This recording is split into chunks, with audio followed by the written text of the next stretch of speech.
حسین ستارہ ابو ہریرہ، نبی کا پیارا ابو ہریرہ۔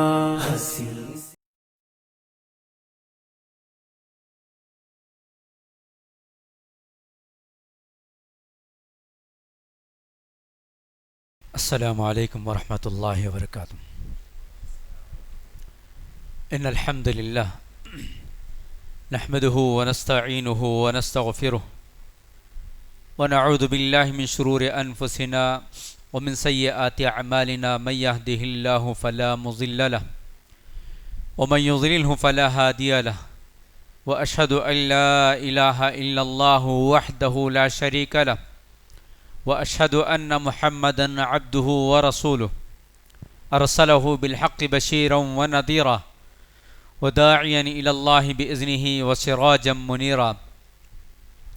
اما بعد فان خیر الحدیث کتاب اللہ وخیر الهدی هدی محمد صلی اللہ علیہ وسلم وشر الامور محدثاتها وكل محدثة بدعة وكل بدعة ضلالة وكل ضلالة في النار۔ اعوذ باللہ من الشیطان الرجیم، بسم اللہ الرحمن الرحیم۔ اليوم اکملت لکم دینکم واتممت علیکم نعمتی ورضیت لکم الاسلام دینا۔ وقال اللہ تبارک وتعالی ما كان محمد ابا احد من رجالکم ولكن رسول اللہ وخاتم النبیین۔ عن ابی سعید الخدری رضی اللہ تعالی عنہ قال قال رسول اللہ صلی اللہ علیہ وسلم المہدی منی اجل البجہۃ افنى اقنى الانف يملأ الارض قسطا وعدلا كما ملئت جورا وظلما يملك 7 سنين۔ رواہ ابو داود فی کتاب المہدی۔ محترم بزرگوں، نوجوان بھائیوں، معصوم بچوں اور پردہ نشین اسلامی مائیں اور بہنیں، اور میری آواز سننے والے امت مسلمہ کے تمام وہ احباب جو مختلف فتنوں کے اندر بغیر علم کے شعور یا غیر شعوری طور پر مبتلا ہو جاتے ہیں، جیسا کہ آپ سبھی نے عنوان آج کا کیا ہے سنا، پھر ایک مرتبہ یاد دہانی کے لیے عنوان آپ کے سامنے ذکر کرنا مناسب سمجھتا ہوں۔ عنوان ہے شکیل بن حنیف کے فتنے اور اس کے عقائد۔ محترم حاضرین، یہ دور فتنوں کا دور ہے۔ ہر چہاروں جانب سے فتنے رونما ہوتے ہوئے نظر آتے ہیں۔ صبح ایک فتنہ تو دوپہر تک کوئی نیا فتنہ ہمیں اور آپ کو اپنے گھیرے میں لیتا ہے، اور شام ہوتے ہوتے کئی اور فتنے جنم لیتے ہیں، اور پتہ ہی نہیں چلتا کہ دوسری صبح ہماری اور آپ کی کسی اور فتنے کے اندر مبتلا ہونے کے اندیشوں کے ساتھ ہو۔ مختلف فتنے ہیں اس دور میں۔ اخلاقیات کا فتنہ ہے، عبادات کے فتنے ہیں، مال و دولت کے فتنے ہیں، عقائد کے فتنے ہیں۔ گویا ان چہاروں جانب سے اٹھنے والے فتنوں کے ذریعے ہمیں اور آپ کو راہ راست سے بھٹکانے اور بہکانے کی کوششیں ہیں، اور بعض ایسے فتنے ہیں جن کو غیر شعوری طور پر، لا علمی کے طور پر، جہالت کی وجہ سے اگر ہم اس کے دائرے میں داخل ہو جاتے ہیں تو ہمارا ایمان، ہمارا عقیدہ برباد اور خراب ہو جاتا ہے۔ بسا اوقات ہم اور آپ کفر کے دائرے میں داخل ہو جاتے ہیں، کافر بن جاتے ہیں، اور ہمیشہ ہمیشہ کے جہنم کے حوالے ہو جاتے ہیں۔ اس دور کے اندر جو مشہور و معروف فتنے ہیں، ان میں ایک فتنہ شکیل بن حنیف کا ہے، ایک اور فتنہ حیدرآباد کے شہر کے اندر ایک نوجوان یا ایک آدمی رہتا ہے جس کا نام فیاض ہے، اس کے بھی کچھ فتنے ہیں۔ اسی طرح گوہر شاہی نامی ایک انسان ہے، اس کے بھی فتنے ہیں۔ اس طرح بہت سارے فتنے ان دنوں میں دیکھنے کو ہمیں اور آپ کو ملتے ہیں، اور یہ فتنے پرور لوگ جو ہے مختلف بہانے تلاش کر کے مختلف چیزوں کے دعوے کر رہے ہیں۔ کوئی مہدی ہونے کا دعویٰ کر رہا ہے، کوئی عیسیٰ ہونے کا دعویٰ کر رہا ہے، کوئی نبی ہونے کا دعویٰ کر رہا ہے، اور کوئی اپنے آپ کو ابن مریم ہونے کا دعویٰ کر رہا ہے۔ نہ جانے مختلف بہانوں سے مختلف دعوے کر رہے ہیں۔ گوہر شاہی اپنے آپ کو خدا ہونے کا دعویٰ کر رہا ہے، اس کی پوجا پاٹ ہو رہی ہے، اور کرنے والے غیر کے ساتھ ساتھ مسلمانوں کا طبقہ بھی ہے۔ ہمارے ہی اسی شہر کے اندر ایک پاگل نما انسان ہے، جس کی شکل و صورت سے ہی معلوم ہوتا ہے کہ پوری طرح نکلا ہوا انسان ہے۔ شہر کے اندر رہتے ہوئے اس نے کبھی مہدی ہونے کا دعویٰ کیا، کبھی عیسیٰ ہونے کا دعویٰ کیا، اور کبھی نعوذ باللہ آخری نبی ہونے کا بھی اس نے دعویٰ کیا۔ جب اس کو ٹولی چوکی کے علاقے سے نکالا گیا تو میں سمجھتا ہوں شاید ظہیر آباد کے یا پھر رنگا ریڈی کے علاقے کے کسی پہاڑوں کے درمیان رہ کر وہاں جنگل میں اپنا گھر وغیرہ بسا کر وہاں سے پھر وہ اپنا کام شروع کیا۔ عجیب و غریب کے اس کے ویڈیوز ہیں، کہیں آپ نہ دیکھیں، بس علم کے لیے میں بتا رہا ہوں آپ کو، کیونکہ بغیر علم کے اگر اس طرح کی کوئی چیز دیکھ لیتے ہیں اور ہمیں صحیح علم نہ ہو تو گمراہ ہونے کا اندیشہ ہوتا ہے۔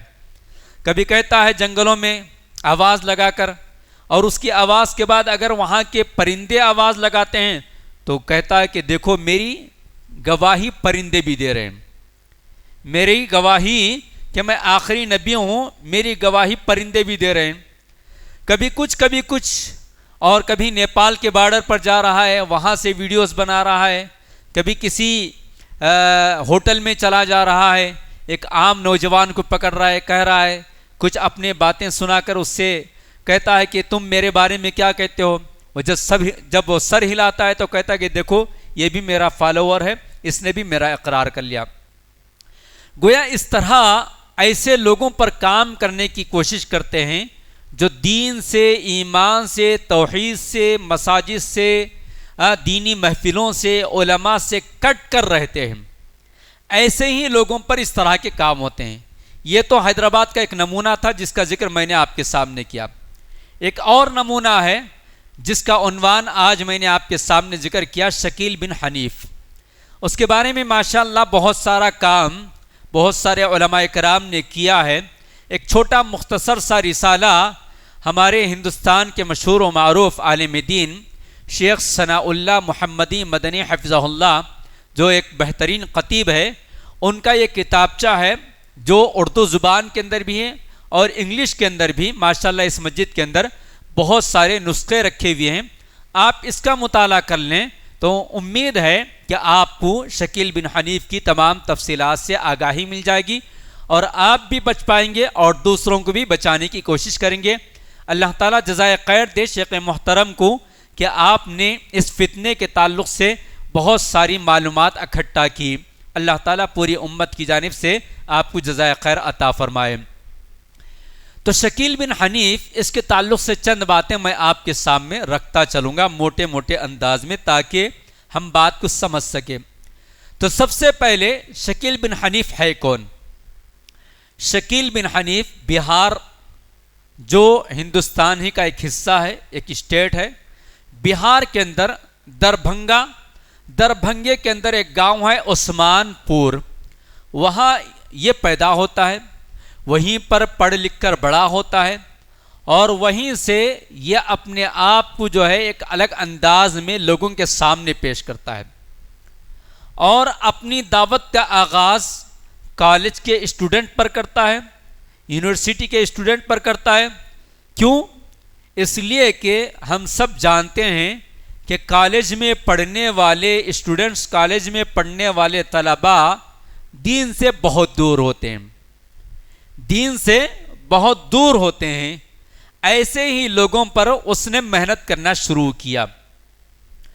جب رفتہ رفتہ معلوم ہوا وہاں کے لوگوں کو تو پھر وہ بہار چھوڑ دیا. بہار چھوڑ کر دوسرا مرحلہ تھا اس کا دلی. دلی میں ایک بستی، ایک شہر، ایک علاقے کا نام ہے نبی کریم بستی. نبی کریم بستی. اس علاقے میں اکثر مزدور لوگ رہتے ہیں، مزدور طبقہ رہتا ہے. بہار اور یو پی کی تعداد زیادہ رہتی ہے، جاہل قسم کے لوگ زیادہ وہاں بستے ہیں. اب ایسے جگہ پر آ کر یہ اپنا کام شروع کیا. پھر اس کے بعد وہاں بھی اس کے فتنے معلوم ہو گئے. کیا فتنے ہیں میں آگے آپ کو بتاؤں گا. پھر وہاں سے بھی وہ نکالا گیا تو اس کا تیسرا مرحلہ ہے اورنگ آباد، جو مہاراشٹر کا شہر ہے. مہاراشٹر کا ایک بڑا شہر ہے اورنگ آباد. جیسے اپنا حیدرآباد نوابوں کا شہر ہے، آج بھی یہ مسجد اس بات کی گواہی دیتی ہے کہ حیدرآباد کے اندر جو شاہی دور گزرا ہے، جو نوابوں کا دور گزرا ہے، اس کے آثار جیسے ہمارے حیدرآباد میں موجود ہے، اسی طرح اورنگ آباد کے اندر بھی موجود ہے. اس شہر کے اندر آ کر وہ اپنا بسیرا بسایا اور کسی فالوور نے اس کو ایک بڑی زمین دے دی جہاں اس کے تمام فالوور کی ایک بستی بن گئی. اب وہاں بس کر پورے ہندوستان میں وہ اپنا جال پھیلا رہا ہے اور اپنے دعووں پر عمل کرنے والوں کی تعداد بڑھا رہا ہے. یہ شکیل بن حنیف کا مختصر سا تعارف آپ کے سامنے ہے. آپ یاد رکھتے چلیں، آگے بہت ساری گفتگو آئے گی کہ یہ کہاں پیدا ہوا، بہار میں. پھر اس کے بعد دوسرے نمبر پر یہ اپنے دعوت کے کام کے لیے آیا دلی، اور اس کے بعد آیا مہاراشٹر میں. اس کا نام شکیل ہے، اس کے باپ کا نام حنیف ہے. اس کا کام زیادہ تر کالج کے طلباء پر ہوتا ہے، اور پھر رفتہ رفتہ اس کے فالوورز اور اس کا جو حلیہ ہے وہ بھی میں آپ کو بتا دیتا ہوں. اس کے فالوورز مکمل داڑھی، ٹوپی، کرتا پیجامہ پہن کر رہتے ہیں، اور کسی کو محسوس نہیں ہوتا ہماری صف میں اگر وہ بیٹھ جائے تو یہ مسلمان ہے یا پھر شکیل بن حنیف کا فالوور ہے. رفتہ رفتہ وہ مساجد کے اندر آتے جاتے نوجوانوں کو بھٹکانے اور بہکانے کا کام شروع کرتے ہیں. اور ہمارا نوجوان یہ سمجھتا ہے کہ یہ تو ماشاءاللہ عالم لگ رہے ہیں، حافظ لگ رہے ہیں، داڑھی سے شیخ لگ رہے ہیں، حضرت لگ رہے ہیں، مولانا لگ رہے ہیں، علامہ لگ رہے ہیں، اور کسی نہ کسی طریقے سے بہکاوے میں آ جاتا.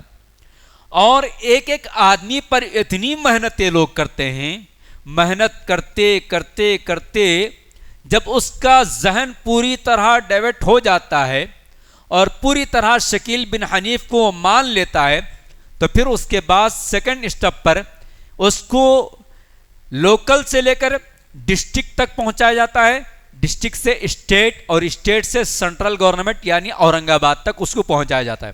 ان کا ایک چین سسٹم ہے، لوکل باڈی، ڈسٹرکٹ، اسٹیٹ اور سینٹرل. گویا سینٹرل میں جو امیر ہیں یہ شکیل بن حنیف ان کے امیر ہیں.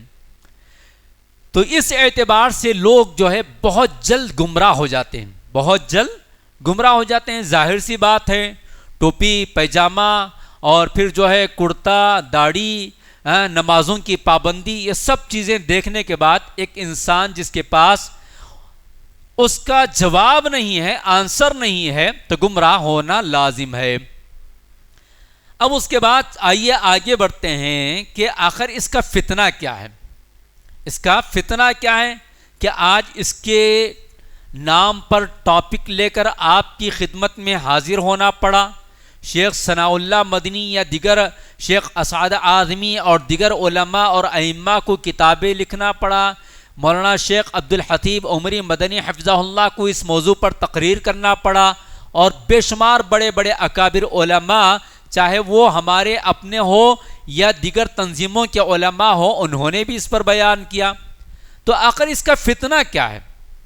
اس کا فتنہ اتنا بڑا فتنہ ہے کہ اگر اس کے فتنے کے اندر مبتلا ہو جائیں گے تو ہمارا ایمان چلا جائے گا. کیا چلا جائے گا؟ ایمان چلے جائے گا، ہم کافر بن جائیں گے. اسی طرح 1857 میں جب ہندوستان کی جنگ آزادی کا معاملہ چل رہا تھا تو اس وقت ایک اور فتنہ جنم لیا تھا. کوئی بتا سکتے ہیں جی؟ زور سے زور سے. قادیانی. کیا ہے یہ قادیانی؟ مرزا غلام احمد قادیانی. اس نے کیا دعویٰ کیا؟ نبی ہونے کا دعویٰ کیا. اس نے بھی غلام احمد قادیانی ڈائریکٹ نبی ہونے کا دعویٰ نہیں کیا. ڈائریکٹ نبی ہونے کا دعویٰ نہیں کیا. اس نے بھی کیا کیا؟ جیسے شکیل بن حنیف کا فتنہ ابھی میں آپ کے سامنے کہوں گا. شکیل بن حنیف نے کہا کہ میں مہدی ہوں. اسی طرح غلام احمد قادیانی بھی شروع میں کیا کہا؟ میں مہدی ہوں.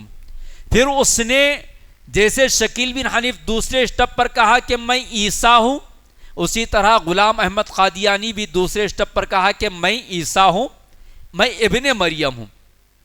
تیسرے اسٹیپ پر غلام احمد قادیانی بہت سارے چیزوں کے دعوے کرتے کرتے اس نے اپنے آپ کو کیا کہا؟ میں نبی ہوں. دیکھو میں نبی ہوں اور میرا نام احمد ہے اور قرآن میں میرے نام کا ذکر ہے، میں آخری نبی ہوں. نعوذ باللہ. ہم سب کا ایمان کیا ہے؟ کون ہے آخری نبی؟ کون؟ محمد صلی اللہ علیہ وسلم آخری نبی ہیں، خاتم النبیین ہیں. بے شمار آیتیں موجود ہیں، احادیث بے شمار موجود ہیں. انہی میں سے ایک آیت کا میں نے خطبے کے آغاز میں ذکر کیا. اللہ نے فرمایا ما کان محمد ابا احد من رجالکم ولکن رسول اللہ وخاتم النبیین، کہ محمد صلی اللہ علیہ وسلم جو ہے یہ آخری رسول ہیں، خاتم النبیین ہیں. بے شمار آیتوں میں بہت ساری احادیث میں آپ صلی اللہ علیہ وسلم نے اپنے آخری نبی ہونے کا ذکر فرمایا. مشہور و معروف آپ صلی اللہ علیہ وسلم حضرت عمر فاروق رضی اللہ تعالی عنہ کی تعریف میں کہتے ہوئے کیا فرمایا کہ اگر میرے بعد کوئی نبی ہوتا تو کون ہو سکتا؟ عمر بن خطاب. لیکن میں کیا ہوں؟ ولیکن انا خاتم النبیین او کما قال علیہ الصلوۃ والسلام، لیکن میں آخری رسول ہوں. کبھی آپ نے اپنی مثال دیتے ہوئے عمارت کی مثال دی کہ پورے اینٹ رکھ جما چکے ہیں، صرف ایک اینٹ باقی تھی، وہ میں ہوں. گویا آپ صلی اللہ علیہ وسلم خاتم النبیین ہونے کے ایک نہیں بلکہ ہزاروں دلائل ہیں، اور ہم سب کا ایمان اور ہم سب کا عقیدہ یہ ہے کہ آپ صلی اللہ علیہ وسلم آخری نبی ہیں. اگر اس وقت پوری دنیا کے لوگ ایک جانب کھڑے ہو کر کہیں کہ محمد صلی اللہ علیہ وسلم نعوذ باللہ آخری نبی نہیں ہے، پھر بھی ہم کیا کہیں گے؟ آخری نبی کون؟ محمد صلی اللہ علیہ وسلم.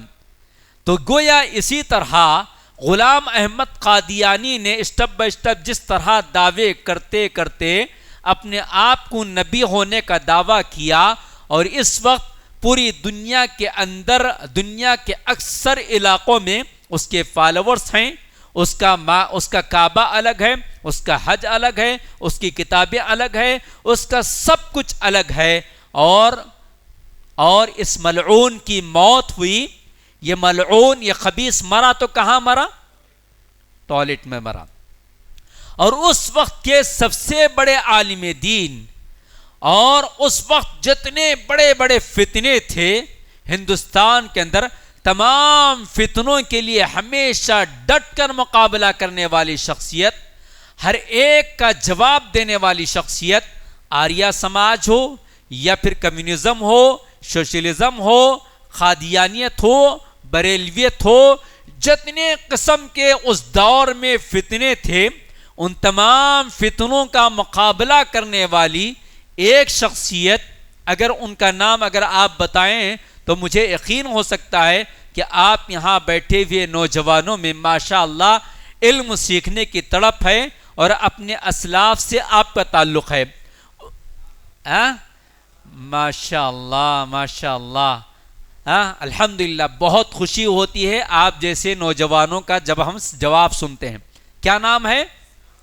ثناء اللہ امرتسری رحمت اللہ علیہ. انہیں فاتح قادیان ہی نہیں بلکہ فاتح ادیان کہا جاتا ہے، یعنی اس دور میں اٹھنے والے ہر باطل دین کا، ہر باطل مذہب کا توڑ یہی پیش کرتے تھے ثناء اللہ امرتسری رحمۃ اللہ علیہ، جو جمعیت اہل حدیث کی باغ دوڑ زمانے دراز تک سنبھالے اور اس کے ناظم اعلیٰ رہے۔ ایسی شخصیت اس دور میں قادیانیوں کا مقابلہ کیا، اور جب مناظرے کی دعوت انہوں نے قبول کی تو جہاں جہاں حضرت مولانا ثناء اللہ امرتسری رحمۃ اللہ علیہ کے مناظرے میں نام آتا تو وہاں کے لوگ ڈر کر چلے جایا کرتے تھے، اور اس کے ساتھ بھی مباہلہ ہوا، اور مباہلے میں کیا ہوتا ہے کہ حق والے کی زندگی میں باطل والے کی موت ہوگی، تو ایسا ہی ہوا، غلام احمد قادیانی سے مباہلہ ہوا، اور مولانا ثناء اللہ امرتسری رحمۃ اللہ علیہ مباہلے کے بعد بھی زمانے دراز تک اللہ نے انہیں زندگی عطا کی، اور آخری دم تک دین و ایمان کی خدمت کرتے رہے، اور یہ ملعون، یہ خبیث، یہ کذاب جو ہے، آپ رحمۃ اللہ علیہ کی زندگی میں لٹرین کے اندر اس کی موت ہو گئی، لیکن آج بھی اس کے ماننے والے باقی ہیں۔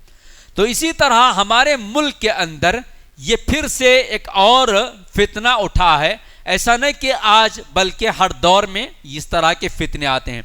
شکیل بن حنیف نے کہا کہ میں مہدی ہوں، میں مہدی ہوں، پھر اس نے کہا کہ مہدی ہونے کا دعویٰ کرنے کے بعد سیکنڈ پر اس نے کہا کہ میں عیسیٰ ہوں، اور پھر ایک ہی شخص دو طرح کے دعوے کر رہا ہے، تو کیا کرنا پڑا اسے؟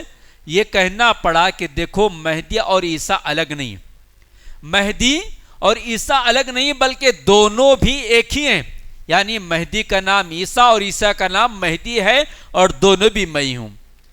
اور پھر اس کے بعد کہا اس کے مختلف باطل عقائد اور قرب قیامت کی جو بڑی بڑی نشانیاں ہیں، ان نشانیوں کو اس نے توڑ موڑ کر پیش کیا۔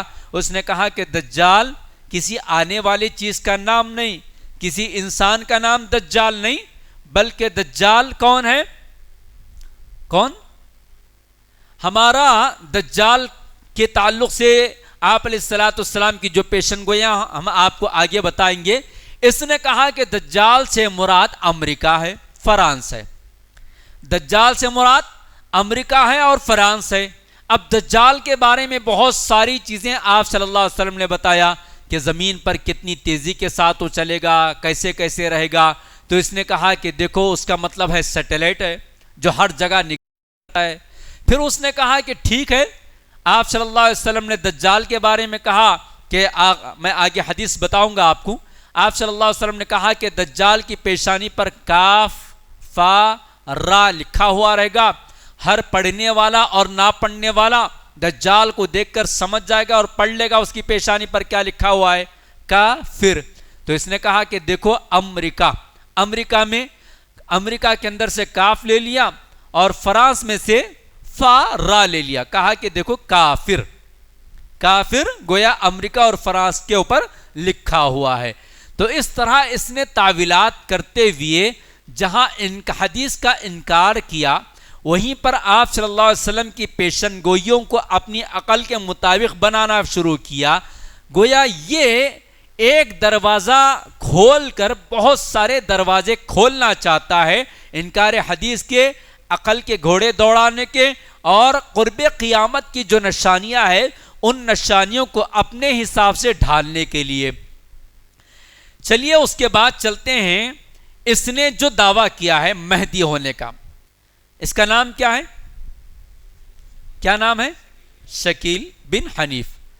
اب آئیے مہدی کون ہے؟ آپ صلی اللہ علیہ وسلم نے فرمایا کہ قیامت کے قریب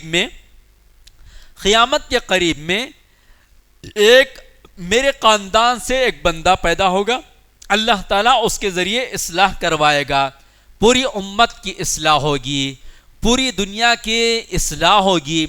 اور آپ صلی اللہ علیہ وسلم نے کہا کہ وہ میرے خاندان میں سے ہوگا۔ اس کا نام کیا ہوگا مہدی کا؟ امام مہدی علیہ الصلوۃ والسلام کا نام کیا ہوگا؟ اور کوئی نام بول رہے تھے؟ کوئی بول سکتے ہیں نام؟ محمد آپ صلی اللہ علیہ وسلم نے کہا محمد بن عبداللہ ہوگا. ہمارے نبی کا نام کیا ہے؟ ہمارے نبی کا نام محمد. ہمارے نبی صلی اللہ علیہ وسلم کے والد محترم کا نام عبداللہ. آپ صلی اللہ علیہ وسلم نے کہا کہ وہ میرے خاندان سے ہوگا اور اس شخص کا نام بھی میرے نام پر ہوگا، محمد بن عبداللہ.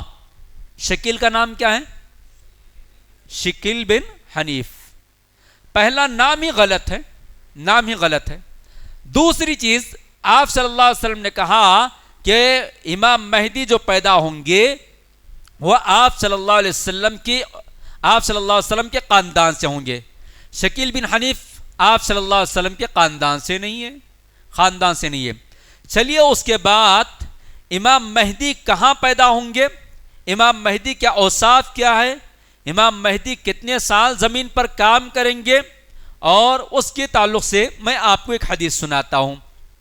آپ صلی اللہ علیہ وسلم نے فرمایا، اس حدیث کے راوی حضرت ابو سعید خدری رضی اللہ تعالی عنہ ہے، اور یہ حدیث امام ابو داود رحمۃ اللہ علیہ کی جو کتاب سنن ابو داود ہے اس کتاب کے اندر یہ حدیث موجود ہے. اور حدیث کے کتاب کے اندر اس حدیث کو شروع کرنے سے پہلے جو کتاب باندھا جاتا ہے اس کتاب کا نام ہے کتاب المہدی. کتاب نمبر 35 اور حدیث نمبر 4285 یعنی 4282 اس حدیث کا نمبر ہے. آپ صلی اللہ علیہ وسلم نے فرمایا المہدی منی. آپ نے کیا فرمایا؟ مہدی مجھ سے رہے، یعنی میرے خاندان سے ہے. اجل الجبہتا، امام مہدی علیہ السلام کی پیشانی چوڑی ہوگی. دیکھیے اللہ کے نبی علیہ السلام نے امام مہدی کے نہ صرف ان کا نام بتایا ہے، ان کے والد کا نام بتایا ہے، ان کے خاندان بتایا، بلکہ ان کی شکل و صورت کی بھی وضاحت کی ہے. تو ہر عقل مند مسلمان کو چاہیے کہ جب بھی کوئی آپ کے پاس آ کر کہے کہ میں مہدی ہوں، یا ہماری جماعت کا فلاں عالم مہدی ہے، یا فلاں آنے والا مہدی ہوگا، تو اس کے اندر یہ اوصاف، یہ کیا کہتے ہیں، یہ صفات تلاش کرنا چاہیے کہ ان کا نام کیا ہے، ان کا خاندان کیا ہے، کہاں پیدا ہونے والے ہیں، ان کی شکل و صورت کیا ہے، اس کی ہیئت کیا ہے، یہ تمام چیزیں دیکھنا چاہیے. آپ صلی اللہ علیہ وسلم نے فرمایا اجل الجبہتا، پیشانی چوڑی ہوگی. اقنل انفا، کہ امام مہدی کی ناک باریک اور لمبی ہوگی، سیدھی ہوگی. اور پھر اس دور کا حال کیا ہوگا، وہ زمانہ کیسا ہوگا، زمین پر کیا ماحول ہوگا، اس کا ذکر آپ نے فرمایا تملأ الارض قسطا وعدلا. امام مہدی جب آ جائیں گے تو زمین پر عدل اور انصاف قائم ہو جائے گا.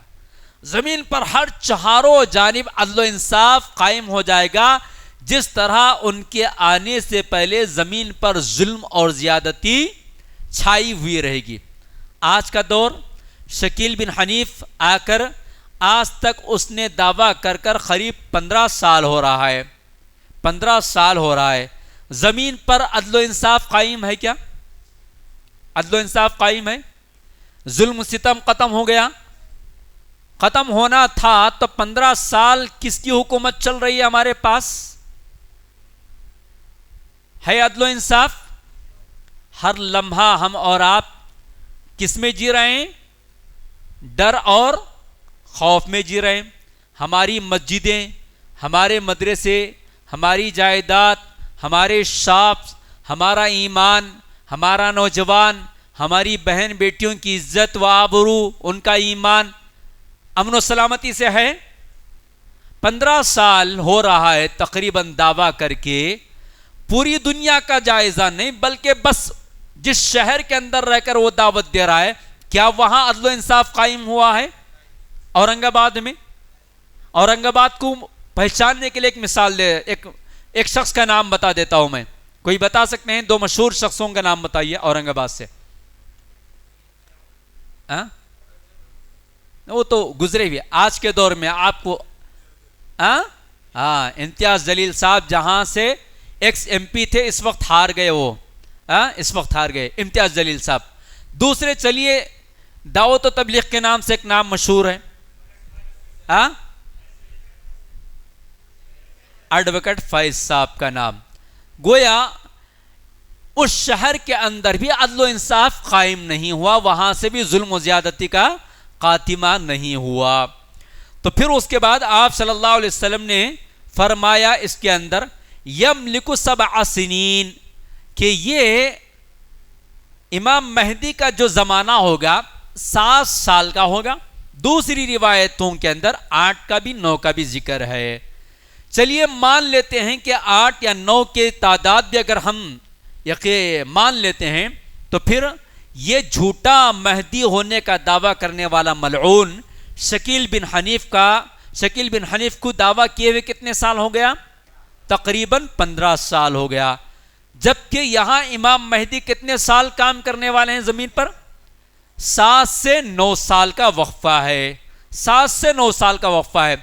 7 سے 9 سال کے اندر پوری دنیا کی اصلاح ہو جائے گی اور پوری دنیا کے اندر امن و سلامتی قائم ہو جائے گی اور حضرت عیسیٰ علیہ السلام کا بھی نزول ہوگا اور اتنا امن و سلامتی کا دور ہوگا کہ ایک ہی پانی کے کنویں کے پاس کون کون پانی پئیں گے؟ شیر، ہاتھی، بکری. یہ گویا آپ صلی اللہ علیہ وسلم نے قیامت کی نشانیوں میں سے امن و سلامتی کا دور کیسا لوٹ کر آیا بتا دیا. آج یہاں امن و سلامتی جانور کو تو دور کی بات انسان کو میسر نہیں ہے. انسان کو میسر نہیں ہے. کوئی ٹرین میں بیٹھ کر جا رہا ہے بوڑھا سا آدمی تو ظالم بھیڑیوں کی طرح 10 نوجوان مل کر ایک بزرگ کا مقابلہ کر رہے ہیں. یہ اس قدر ہجڑے کا کام ہے کہ ایک بزرگ آدمی کو 10 نوجوان بھیڑیوں کی شکل میں حملہ کر رہے ہیں ٹرینوں کے اندر گوشت کے نام پر، گاؤ کشی کے نام پر. تو یہاں تو آپ صلی اللہ علیہ وسلم نے بتایا کہ پوری دنیا کے اندر عدل و انصاف قائم ہو جائے گا اور ایک کنویں کے پاس شیر بھی، ہاتھی بھی، بکری بھی جو ہے پانی پئیں گے.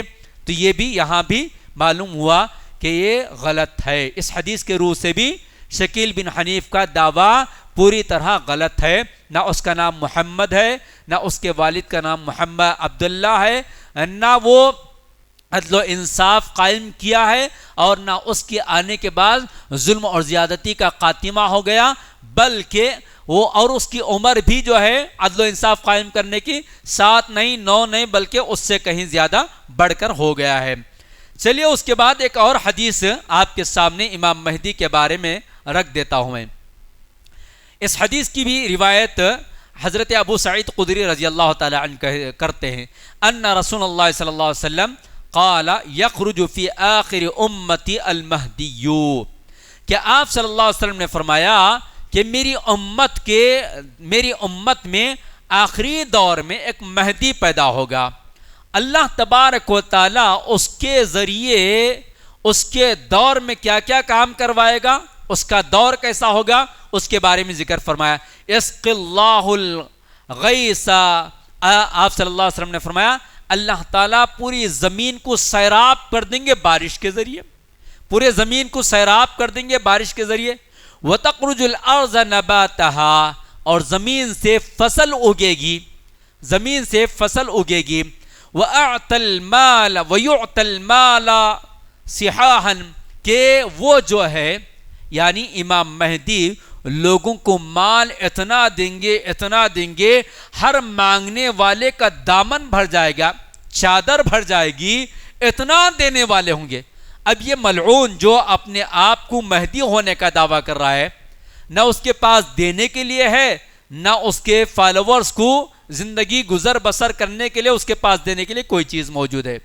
یہاں امام مہدی کی ایک صفت، ایک کوالٹی یہ بتائی گئی کہ وہ اتنا دیں گے کہ لینے والا تھک جائے گا.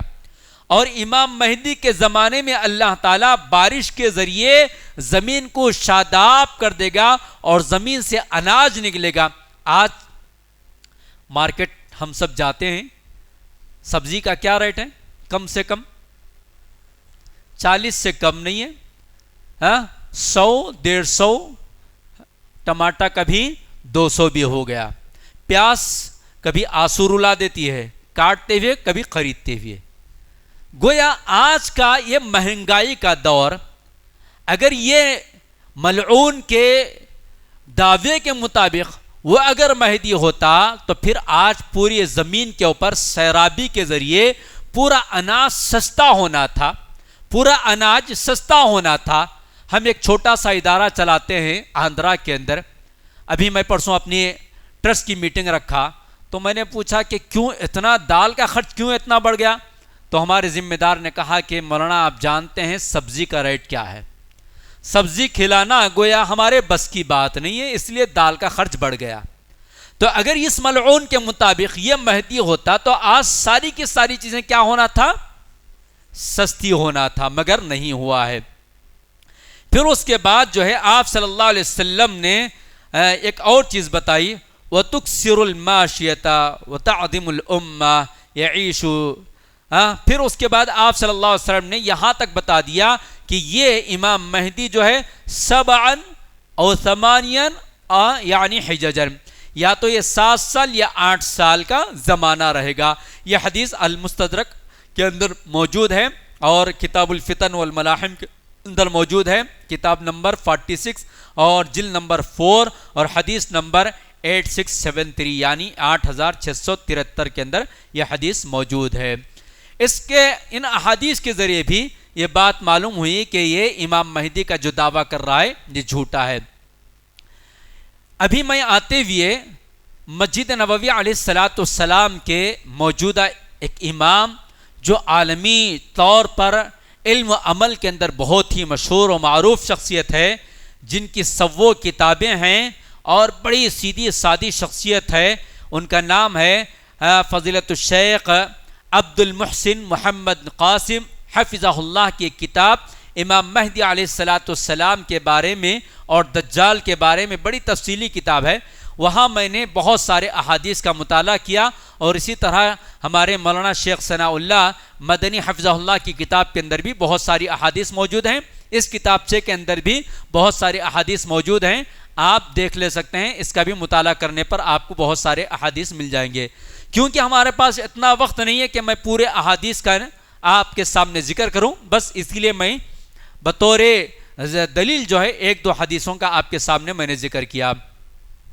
چلیے اس کے بعد چلتے ہیں، امام مہدی کہاں پیدا ہوں گے؟ کہاں؟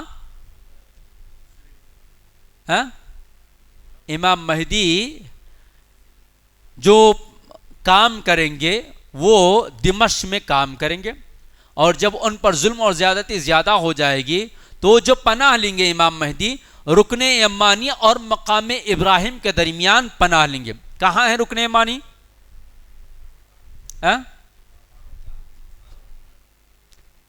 اورنگ آباد میں، حیدرآباد میں، بہار میں، بنگلور، کہاں؟ کعبۃ اللہ۔ کعبۃ اللہ کہاں ہے؟ سعودی میں کہاں ہے؟ سعودی تو پورے ملک کا نام ہے، مکہ، مکے کے اندر کعبۃ اللہ۔ کعبۃ اللہ یہ حجر اسود ہے، تو حجر اسود سے پہلے کا جو کونا ہے اس کو رکن یمانی کہتے ہیں۔ اس رکن یمانی سے لے کر یہ حجر اسود کے بعد آپ کو مقام ابراہیم ملے گا۔ آپ سب اللہ کرے کہ آپ سب کو اور ہم سب کو اللہ تعالیٰ اپنے گھر کا دیدار کرائے، ورنہ آپ نے ویڈیوز کے اندر دیکھا ہوگا ایک گولڈن جالی کے اندر مقام ابراہیم یعنی ابراہیم علیہ السلام نے جس پتھر پر کھڑے ہو کر کعبے کی تعمیر کی تھی وہ پتھر اس کے اندر رکھا ہوا ہے، جس میں حضرت ابراہیم علیہ السلام کے پیر کے نشان بھی ہیں۔ اللہ تبارک و تعالی ہر طواف کرنے والے کے طواف ختم ہونے کے بعد کیا فرمایا کہ تم 2 رکعت مقام ابراہیم کے پاس ادا کرو۔ تو مقام ابراہیم رکن یمانی سے مقام ابراہیم کے درمیان پناہ لیں گے، اتنا واضح ہے۔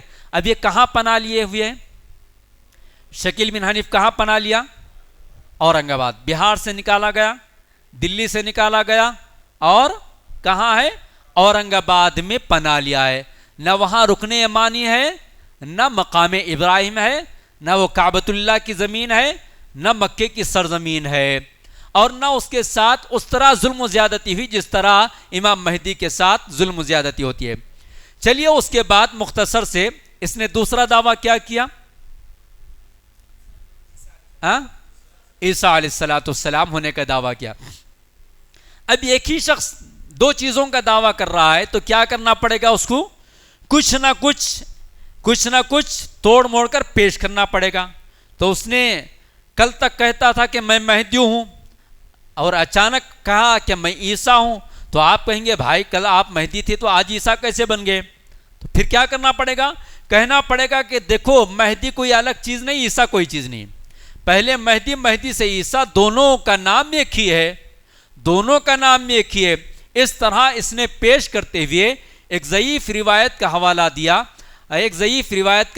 دیا، اس نے کہا کہ دیکھو میں ہی مہدی ہوں، اس کا حوالہ اس نے دیا، جبکہ وہ حدیث جو ہے پوری طرح ضعیف ہے۔ تقریباً محدثین نے اور ائمہ نے اس حدیث کو ضعیف کہا ہے۔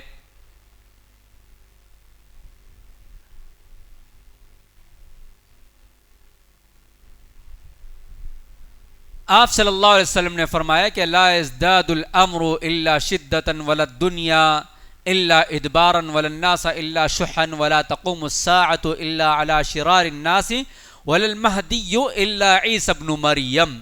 اس حدیث کے ذریعے اس نے کہا کہ میں مہدی بھی ہوں، عیسیٰ بھی ہوں، دو الگ الگ نہیں ہیں، جبکہ یہ روایت پوری طرح ضعیف نہیں بلکہ ضعیفاً جدا کہا، اور اس کے اسباب بھی بہت ساری چیزیں اس کے اندر ذکر کیے گئے ہیں کہ کون سا راوی ضعیف ہے، کیوں یہ حدیث ضعیف ہے، مکمل اس کے اوپر دراسہ کیا گیا ہے۔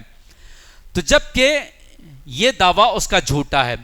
چلیے اب تک ہم نے امام مہدی ہونے کا اس نے جو دعویٰ کیا تھا اس کو 2-3 احادیث کے ذریعے واضح کر دیا کہ یہ مہدی نہیں ہو سکتا، کیونکہ اس کا نام محمد نہیں، اس کے ابا کا نام عبداللہ نہیں، یہ جو ہے آپ صلی اللہ علیہ وسلم کے خاندان کا نہیں، اس کی پیشانی چوڑی نہیں، اس کی ناک لمبی نہیں، یہ خاندان نبی سے تعلق نہیں رکھتا ہے، اس کی پیدائش جو ہے کیا کہتے ہیں دمشق کے اندر نہیں، یہ مقام ابراہیم اور رکن یمانی کے درمیان اس نے پناہ نہیں لیا، اس کے دعوے کے بعد کی عمر 15 سال ہو گئی، باوجود ظلم و زیادتی کا خاتمہ نہیں ہوا، عدل و انصاف قائم نہیں ہوا، اس نے کسی کو اپنی دولت لٹایا نہیں، اور بارش کا کوئی ایسا زمانہ نہیں آیا۔ یہ تمام چیزیں آپ کے سامنے آ گئی، اور بھی بہت ساری حدیثیں ہیں امام مہدی کے بارے میں کہ وہاں سے ہمیں معلوم ہوتا ہے کہ اس کا پہلا دعویٰ مہدی ہونے کا غلط ہے۔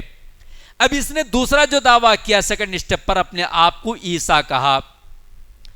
ہم سب کا ایمان کیا ہے؟ اللہ تبارک و تعالیٰ کی جو اللہ تعالیٰ نے انسانوں کی جو تخلیق کی مختلف قسم کے، اللہ نے حضرت آدم کو کیسے پیدا کیا؟ کیسے؟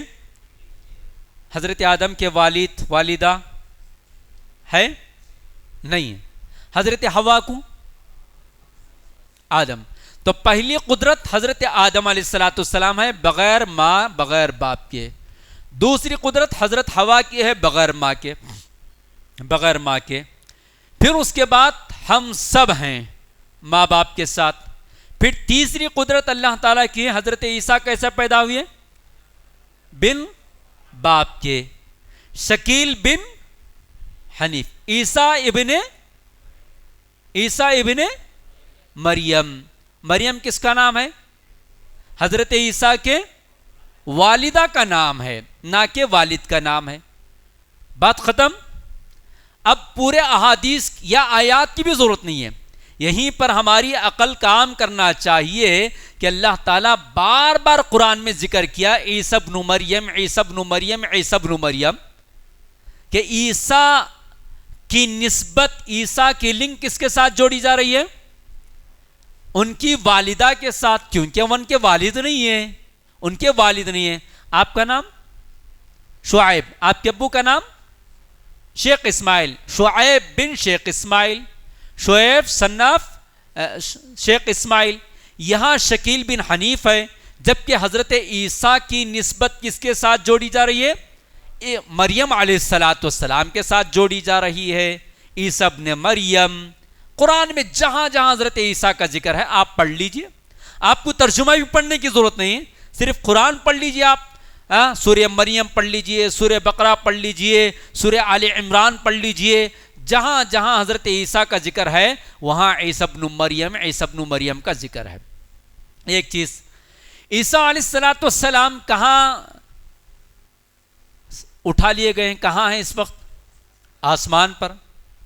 جب عیسیٰ ہونے کا دعویٰ کیا تو اترا کہاں سے یہ منحوس، یہ ملعون اترا کہاں سے؟ عیسیٰ علیہ السلام آسمان پر زندہ ہیں۔ ہمارے پیارے نبی محمد صلی اللہ علیہ وسلم جب معراج کے سفر پر تشریف لے گئے تھے، ملاقات ہوئی یا نہیں ہوئی؟ تو اس منحوس سے کہاں ملاقات ہوئی محمد صلی اللہ علیہ وسلم کی؟ نعوذ باللہ، معراج کے سفر کے موقع پر تو اس کا دنیا میں وجود ہی نہیں تھا۔ تو عیسیٰ علیہ السلام سے وہاں ملاقات ہوئی، اور یہ کب آئیں گے، کہاں آئیں گے، اتنا واضح آپ صلی اللہ علیہ وسلم نے بتا دیا۔ کس دور میں آئیں گے؟ امام مہدی کے دور میں آئیں گے۔ امام مہدی الگ ہے، عیسیٰ علیہ السلام الگ ہے۔ امام مہدی پہلے ہی رہیں گے اور عیسیٰ علیہ السلام نازل ہوں گے۔ تو پہلی چیز جو ہے، عیسیٰ علیہ السلام کے والد نہیں ہیں، عیسیٰ ابن مریم، اور اس کا نام شکیل ہے، عیسیٰ نہیں ہے۔ اور اس کا باپ موجود ہے، اس کی ماں بھی موجود ہے، اور اس کی پیدائش ہندوستان میں ہے، بہار میں ہے۔ عیسیٰ علیہ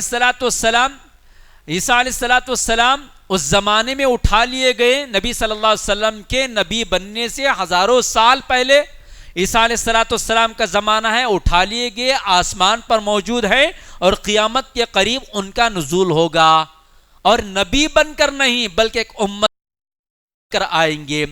کہاں نزول ہوگا؟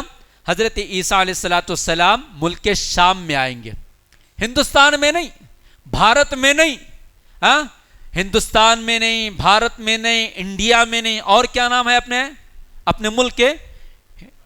اپنے ملک کا نام بھارت ایک ہو گیا، انڈیا ایک ہو گیا، ہندوستان ایک ہو گیا، ان تینوں ناموں والے ملک میں نہیں آئیں گے۔ عیسیٰ علیہ السلام کا نزول کہاں ہوگا؟ شام، جس کا آج نام سیریا ہے، سیریا میں اتریں گے، سیریا میں آئیں گے۔ دمشق ایک حصہ ہے، دمشق ایک سٹی کا نام ہے، دمشق کے سٹی کے اندر بھی مشرقی حصے میں، مشرقی حصے میں نزول ہوگا۔ اور پھر ایک جامعہ مسجد، دمشق کی جامعہ مسجد، سفید مینار پر۔ اب اس نے کیا کہا؟ دلی کے اندر ایک مسجد کا سفید مینار ہے، اس نے کہا کہ دیکھو میں اس سفید مینار سے میرا نزول ہوا ہے، پیدا ہوا بہار میں، نزول ہوا دلی کے ایک مینار کے اوپر۔ تو یہ اپنے آپ کو کسی طرح بنانے کی کوششیں، انسان جو ہے جب نکل جاتا ہے تو پگلا پن کے اندر کچھ نہ کچھ کہہ دیتا ہے، اس کی عقل خود اسے ساتھ نہیں دیتی ہے کہ میں کیا کہہ رہا ہوں، کیا دعویٰ کر رہا ہوں۔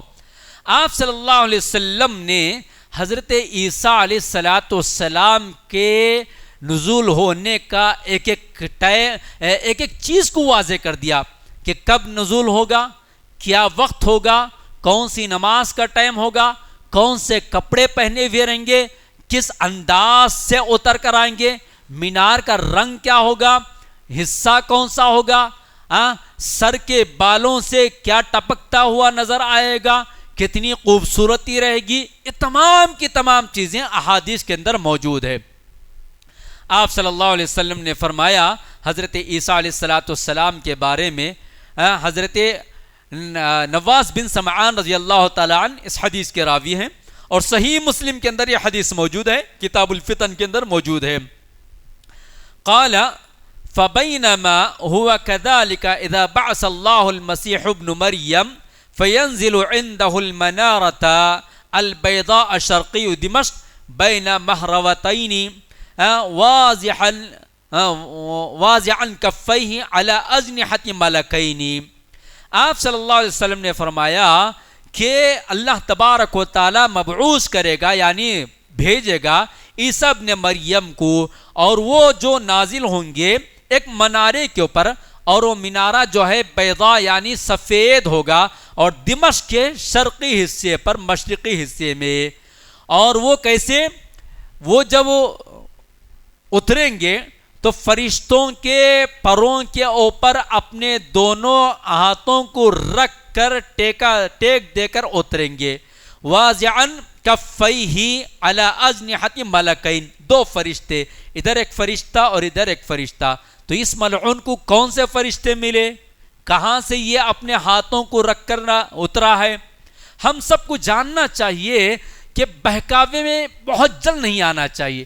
3 روپے کا پین خریدنے کے لیے ہم 10 مرتبہ گھستے ہیں، 10 مرتبہ اس کی کمپنی چیک کرتے ہیں، 20 مرتبہ دکان والے سے سوال کرتے ہیں کہ کتنے دن کام آئے گا. 3 روپے کے پین کے لیے کرنا چاہیے. مگر دین کے بارے میں اس قدر اندھے نہ ہو جائیں کہ ہر ایک کے دعوے پر ہم جو ہے اس کے فالوور بن جائیں اور ہم جو ہے اپنا ایمان کھو بیٹھے. جتنی ہوشیاری دنیا میں لگاتے ہیں اس سے کہیں زیادہ ہوشیاری کہاں لگانا چاہیے؟ دین و ایمان کی حفاظت کے لیے لگانا چاہیے. تو آپ صلی اللہ علیہ وسلم نے واضح طور پر حضرت عیسیٰ علیہ السلام کا نزول کا ذکر بتا دیا. اور آگے ہم دیکھتے ہیں کہ عیسیٰ علیہ السلام کا جو زمانہ ہوگا وہ زمانے کے اندر جو ہے عیسیٰ علیہ السلام جتنی سانس لیں گے، حضرت عیسیٰ علیہ السلام کی سانس کی جہاں تک ہوا جائے گی وہاں تک کا کافر مر جائے گا. حضرت عیسیٰ علیہ السلام کی سانس کی ہوا میں جتنے کافر آئیں گے وہ مر جائیں گے. اب اس منحوس سے ایک کافر بھی نہیں مرا، آج تک ایک کافر بھی نہیں مرا. اگر اس منحوس کی سانس کے اندر اتنا پاور ہے تو ہم سب کیا دعا کریں گے؟ 2 دعا کریں گے ہم سب. ایک تو ہدایت کی دعا کریں گے کہ اللہ ہمارے موجودہ حکمران جو ظالم ہیں ان کو آپ ہدایت دے دیجئے، اگر ہدایت نہیں ہے تو ان ظالموں کو آپس میں لڑا اور تکڑا کر ختم فرما دیجئے. اگر یہ منحوس جس نے عیسیٰ ہونے کا دعویٰ کیا ہے اگر حقیقی عیسیٰ ہوتا، حقیقی عیسیٰ علیہ السلام ہوتا یہ منحوس، تو اس کی سانس کے ہوا کے ذریعے پورے کافر مر جانا چاہیے تھا. اورنگ آباد جہاں یہ بستا ہے وہاں بھی ایک کافر اس کی سانس کی وجہ سے نہیں مرا، تو پھر اس کا کیا جو دلی میں بسا اور جو یو پی میں بسا ہے. حاضرین، اللہ کے نبی علیہ السلام نے واضح طور پر حضرت عیسیٰ علیہ السلام کے بارے میں اور وضاحت کی. ان ابی ہریرہ رضی اللہ تعالی عنہ قال قال رسول اللہ صلی اللہ علیہ وسلم والذی نفسی بیدیہ لیوشکن ان ینزل فیکم ابن مریم حکما عدلا فیکسر الصلیب ویقتل الخنزیر ویضع الجزیہ ویفضی المال حتی لا یقبلہ احد حتی تکون السجدۃ الواحد خیر من الدنیا وما فیہا. اور یہ حدیث صحیح بخاری کے اندر موجود ہے. کتنی باتیں آپ صلی اللہ علیہ وسلم نے یہاں بتایا. ہم اس حدیث کو سامنے رکھ کر ہی سمجھ سکتے ہیں کہ شکیل بن حنیف عیسیٰ ہونے کا جھوٹا دعوے دار ہے، وہ عیسیٰ علیہ السلام نہیں ہو سکتا. آپ صلی اللہ علیہ وسلم نے فرمایا والذی نفسی بیدی، اس ذات کی قسم جس کے ہاتھ میں میری جان ہے، تم سب پر ایک ایسا زمانہ آئے گا اور پھر اس کے بعد اللہ تبارک و تعالی حضرت ابن مریم یعنی کون ہے؟ عیسیٰ علیہ السلام کو نازل فرمائے گا اور وہ حکومت کریں گے اور وہ جو ہے عدل و انصاف قائم کریں گے. پہلا کام عدل و انصاف قائم کریں گے. وہ فیکسر الصلیب، کس کو توڑ دیں گے؟ عیسیٰ علیہ السلام آ کر صلیب کو توڑ دیا. آج یہ منحوس 15 سال ہو گیا دعویٰ کر کے. اس سے پہلے بھی بہت سارے ملعون جو ہے دعویٰ کیے عیسیٰ ہونے کا. قادیانی غلام احمد قادیانی بھی دعویٰ کیا اور بہت سارے ملعون پیدا ہوتے رہے. کیا دنیا سے صلیب کا خاتمہ ہو گیا؟ ہو گیا؟ دور نہیں، آپ کی مسجد سے تھوڑا آگے چلے جائے نظر آئے گا، ادھر چلے جائے نظر آئے گا، ہر چاروں جانب ہمارے شہر میں نظر آئے گا. اور جس شہر کے اندر پناہ لیا ہوا ہے وہاں بھی موجود ہے، وہاں بھی نظر آئے گا. تو صلیب کو اس نے توڑا نہیں اب تک. وَيَقْتُلُ الْخِنْزِيرَ، کس کا قتل کریں گے عیسیٰ علیہ السلام؟ خنزیر کا. اور یہ خنزیر آج تک ایک خنزیر کو بھی نہیں مارا. یہ خود خنزیر جو ہے ایک خنزیر کا بھی خاتمہ نہیں کیا. پورے خنزیر آج بھی موجود ہیں دنیا کے اندر، زمین کے اندر موجود ہیں اور ہر چاروں جانب بیماری پھیلا رہے ہیں. اور اس کے بعد تیسرے نمبر پر حضرت عیسیٰ علیہ السلام کا دور اور حضرت عیسیٰ علیہ السلام کی خصوصیت یہ ہے وَيَضَعُ الْجِزْيَةَ، کہ عیسیٰ علیہ السلام ٹیکس کا خاتمہ کر دیں گے، ٹیکس کا خاتمہ کر دیں گے، اور یہاں ہم 15 سالوں سے کیا بن رہے ہیں؟ بولیے، جی ایس ٹی۔ پہلا ٹیکس تھا ہی بہت بڑا، اور پھر اس کے اوپر جی ایس ٹی بھی آ گیا۔ ٹیکس کا خاتمہ ہی نہیں بلکہ الٹا بڑھ گیا ٹیکس۔ اس کی وجہ سے پورے دکاندار بھی چوری کر رہے ہیں، اور ہم بھی چوری کر رہے ہیں۔ ہم کو اوریجنل بل چاہے تو 18% باندھیے، نہیں تو پھر ڈپلیکیٹ بل لے لیجیے آپ۔ تو آپ بھی ڈپلیکیٹ بل دے رہے ہیں، اور ہم بھی ڈپلیکیٹ، آپ بھی ٹیکس بچا رہے ہیں اور ہم بھی بچا رہے ہیں۔ تو گویا اور بھی ٹیکس بڑھ گیا، جی ایس ٹی آ گیا، وَيَضَعُ الْجِزْيَةَ۔ اور پھر اس کے بعد حضرت عیسیٰ علیہ السلام کے دور کی خاص بات یہ بتایا آپ صلی اللہ علیہ وسلم نے کہ مال کی فراوانی ہوگی، اتنا مال ہوگا کہ ہر کوئی مال دینے کے لیے تیار ہوگا، لیکن لینے والا کوئی نہیں ہوگا، حتی لا یقبلو، لینے والا کوئی نہیں رہے گا۔ آج دیکھ لو، آپ مسجد سے باہر چلے جاؤ، مندر سے باہر چلے جاؤ، درگاہ کے باہر چلے جاؤ، روڈ پر چلے جاؤ، سگنل کے پاس چلے جاؤ، ایون ایئرپورٹ پر چلے جاؤ، یہ تو ہندوستان کی زمین ہے، مکے میں چلے جاؤ آپ، مکے میں چلے جاؤ آپ، ہر روڈ کے اوپر لنگڑے لولے مانگنے والے بیٹھے ہوئے۔ آپ دو لینے والا تھکتا نہیں، آج لینے والا تھکتا نہیں۔ اگر فری میں فینال بانٹے تو وہ بھی لے لے گا، زہر بھی بانٹے تو وہ بھی لے لے گا، لائن لگا کر۔ فری میں مل رہا ہے تو ہر چیز لینے کے لیے تیار ہے۔ میں اپنے لوگوں کی بات کر رہا ہوں، مسلمانوں کی، غیروں کی تو دور ہے۔ اب غیر بھی جو ہے مانگنے کا انداز کیا اپنا لیے؟ برقع پہن رہے، ٹوپی پہن رہے، کرتا پہن رہے، رومال ڈال کے آ جا رہے ہیں۔ تو گویا یہ دور مانگنے کا دور ہے، ہر کوئی مانگ رہا ہے، یہاں تک کہ اڈانی امبانی بھی مانگ رہا ہے۔ اس نے اپنے بیٹے کی شادی کی تو پوری طرح کس سے لیا؟ وہ کس سے پیسہ لیا؟ ہم لوگوں سے لے لیا، ریچارج بڑھا کر لے لیا، کروڑوں کی شادی کیا، ہزاروں کروڑ خرچ کیا، اور پورا پیسہ ہم سے لے لیا۔ تو گویا آج مودی 1 کلو اگر کھاتا بھی ہے کہیں سے منگا کر، لاکھوں روپے کلو کا منگا کر بھی کھا لیتا ہے، تو کس کے پیسوں سے؟ ہمارے پیسوں سے کھاتا ہے۔ تو گویا آج ہندوستان کا سب سے نمبر 1 کروڑ پتی بھی فقیر ہے، اور فقیر بھی فقیر ہے۔ تو گویا آج جس ملک میں رہ کر یہ دعویٰ کر رہا ہے عیسیٰ ہونے کا، اس ملک میں مال لینے والا ہی ہے، دینے والا کوئی نہیں ہے۔ اور پھر آپ صلی اللہ علیہ وسلم نے فرمایا کہ وہ دور اتنا بھیانک دور ہوگا کہ حقیقی معنی میں ایک سجدہ بہت مہنگا رہے گا، ایک سجدہ بہت مہنگا رہے گا۔ کیوں؟ اسی دور میں کون آ جائے گا؟ کون آ جائے گا؟ دجال آ جائے گا، جس کا ذکر اب میں کرنے والا ہوں۔ دجال آ جائے گا۔ دجال کا فتنہ اتنا بڑا رہے گا کہ یہاں مشکل ہو جائے گا ایمان بچانا۔ تو سجدہ کرنا کتنا مشکل ہو جائے گا۔ پھر بازو میں مندر رکھتے ہوئے ہم آرام سے عشاء کی نماز پڑھے، فجر کی پڑھ رہے ہیں، یا اور بات کہ پوری مسجدیں خالی ہیں، سجدہ کرنا مشکل نہیں ہے۔ سجدہ کرنا آج کے دور میں ہمارے لیے مشکل ہے کیا؟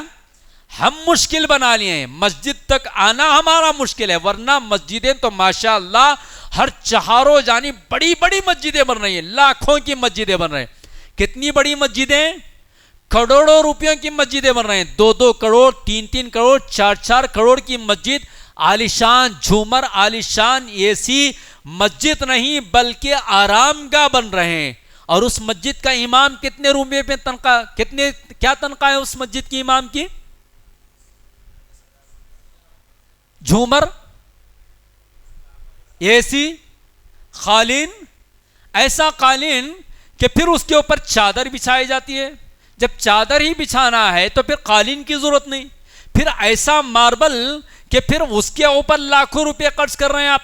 جب آپ کو اس ماربل کے اوپر، اس پتھر کے اوپر، اس فرش کے اوپر قالین بچھانا ہی ہے تو اس کی بھی ضرورت نہیں ہے۔ ایسا جھومر کہ آپ کی مسجد جو ہے چمک دمک کی روشنی میں لگ جاتی ہے۔ اور پھر اس دور کی مسجد اور آج کی مسجد میں کیا فرق ہے؟ وہ مسجدیں کچی تھیں، پکے کون تھے؟ کون؟ نمازی پکے تھے۔ آج کے دور میں مسجدیں پکی ہیں اور نمازی کچے ہیں۔ اس کے امام کی حالت یہ ہے کہ 10,000، 12,000، 15,000، جو ہمارے گھر کے نوکر کو بھی نہیں دیتے ہم۔ شہران مارکیٹ پر چلے جائیے آپ, روزانہ مزدوری کرنے والا بچہ بھی روز کے کتنے لے جاتا ہے؟ 400 500 1000 لے جاتا ہے. صرف اس کا کام کیا رہتا ہے؟ آئیے باجی بول کر بلانا رہتا ہے. 400 500 روپے 1000 روپے لے کر جاتا ہے.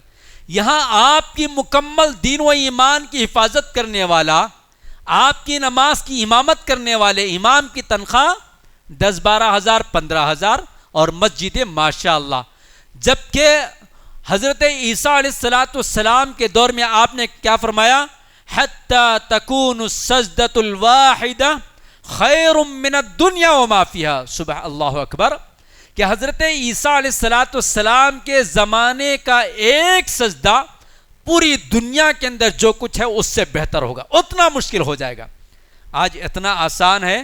اللہ سے ہم سب توفیق مانگنا چاہیے کہ اللہ ہمیں سجدہ کرنے کی توفیق دے. تو یہ حضرت عیسیٰ علیہ السلام کے تعلق سے چند باتیں تھیں, اور بھی بہت ساری احادیث اور آیات کا آپ مطالعہ کریں. پوری چیزیں اگر میں بتانا شروع کرا تو پھر آج کا ایک دن نہیں بلکہ کل بھی ختم ہو جائے گا. اتنی احادیث اور اتنی آیتیں اور اتنی تفسیریں موجود ہیں. میں ایک دو چیزیں آپ کے سامنے بتا دیا. چلیے, اس نے دجال کے بارے میں کیا کہا؟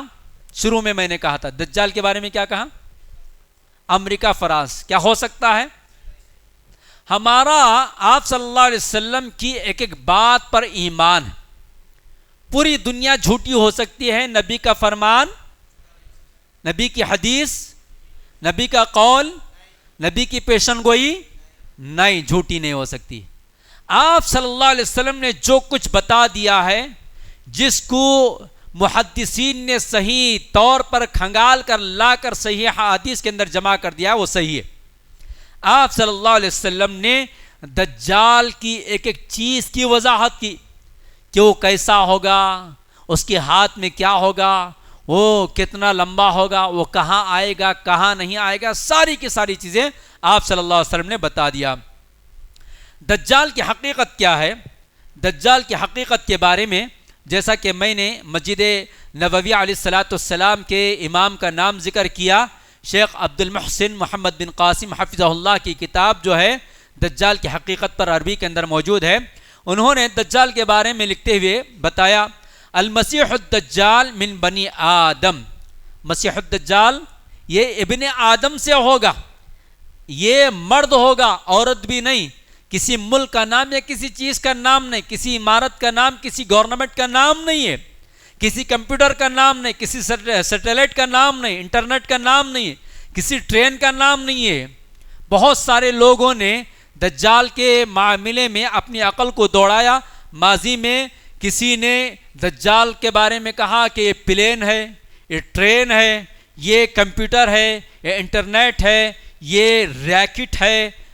اس طرح کی بہت ساری تعویلات کی, گویا یہ سب انکار حدیث کے فتنے کا دروازہ کھولنے کا ایک ذریعہ ہے, اور دین میں اپنی عقل کو دوڑانے کا ایک طریقہ ہے. اس سے ہمیں بچنا چاہیے. تو یہاں احادیث کو ذکر کرنے سے پہلے اس کتاب کے اندر لکھا گیا کہ یہ ابن آدم میں سے ہوگا. یبتلی اللہ بہ عبادہ, دجال کے ذریعے اللہ تبارک و تعالی اپنے بندوں کو آزمائش میں مبتلا کرے گا, آزمائشوں میں مبتلا کرے گا اللہ تعالی. اور دجال کو اللہ تبارک و تعالی تھوڑے چیزوں کا پاور دے دے گا, تھوڑے چیزوں کا پاور دے دے گا. وَيَقْدِرُهُ عَلَى بَعْضِ الْأَشْيَاءِ, اور ثُمَّ يُعْجِزَهُ عَنْهَا. اللہ تبارک و تعالی دجال کو تھوڑے چیزوں کا پاور دے دے کر کمزور ایمان والے, حقیقی ایمان والوں کو آزمائش میں مبتلا کرے گا. شیطان کو اللہ تعالیٰ پاورز دیا نہیں دیا؟ اس نے زندگی مانگی. کس سے مانگی زندگی؟ ولیوں سے, مزاروں کے پاس, مٹی کے شیر کے پاس, پیلی درگاہ کے پاس, ہری درگاہ کے پاس. کس کے پاس؟ اللہ سے دعا مانگا. ابلیس اللہ سے دعا مانگا, اللہ سے مہلت مانگی, اللہ نے اس کو دے دیا نہیں دیا؟ تو اسی طرح اللہ تبارک و تعالیٰ دجال کو بھی چند چیزوں کی قدرت عطا کرے گا, پاورز دے گا, اور اس کے پاورز کے ذریعے آزمائش میں مبتلا ہو جائیں گے.